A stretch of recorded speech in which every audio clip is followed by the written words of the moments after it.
செம்பொருளா ஹிருதயத்துக்குள்ள பிரகாசிக்கிறது. செவ்வாடக ஆரொளியாம் ஹிருதயத்துக்கு தான் செவ்வாடக, இந்த ஹாடகம், இந்த ஸ்வர்ண வர்ணம், காட்சிய பொன் புகழ்.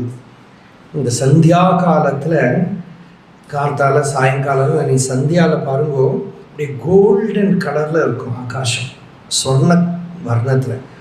அதுதான் சிவனோட வர்ணம். சிவன்னாலே ஹிருதயம்னு அர்த்தம். அதுதான் சிவனோட வர்ணம். சிவனுக்கு இருக்கிற கலரே சந்தியாரம்ப விஜృంభిதம் அப்படின்னு சிவானந்த லஹரியில் பகவத்பாதால் ஒரு சித்திரம் வரைக்கிறா பாருங்க. அந்த யோகத்தில் சந்தியாரம்ப விஜృంభిதம் ஸ்ருதிசிரஸ்தானாந்தராதிஷ்டிதம் சப்ரேம பிரவராபிராமம் அசகிருத் சத்வாசனாஷு